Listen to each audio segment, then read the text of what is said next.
Daily Bible word தமிழுக்கு அன்புடன் வரவேற்கிறோம். இன்று ஜனவரி 25, 2026. பொதுக்காலம் 3ஆம் வாரம் ஞாயிறு. இயேசு கப்பர்நாகுமுக்குச் சென்றார். எசாயா இறைவாக்கு இவ்வாறு நிறைவேறியது. மத்தேயு எழுதிய தூய நற்செய்தியிலிருந்து வாசகம். அதிகாரம் 4.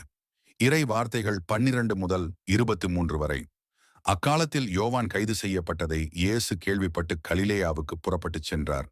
அவர் நாசரேத்தை விட்டு அகன்று செபுலோன், நப்தலி ஆகிய இடங்களின் எல்லையில் கடலோரமாய் அமைந்திருந்த கப்பர்நாகுமுக்கு சென்று குடியிருந்தார்.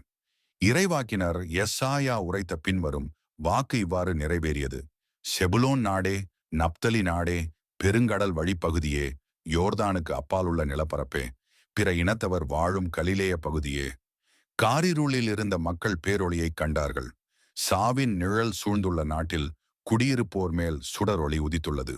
அது முதல் இயேசு, மனம் மாறுங்கள், ஏனெனில் விண்ணரசு நெருங்கி வந்துவிட்டது என பறைசாற்றத் தொடங்கினார்.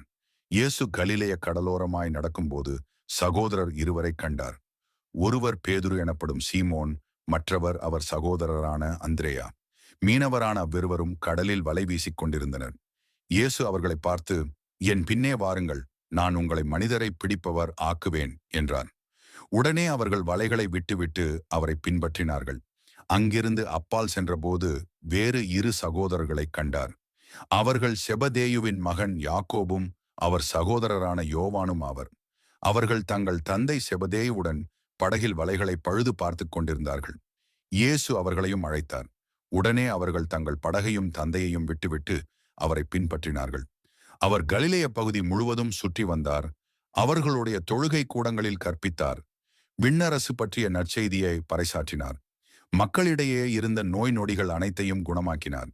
இது ஆண்டவரின் அருள்வாக்கு. இறைவா உமக்கு நன்றி. தினசரி நற்செய்தி வார்த்தைகளுக்கு daily Bible words Tamil channel subscribe பண்ணுங்க.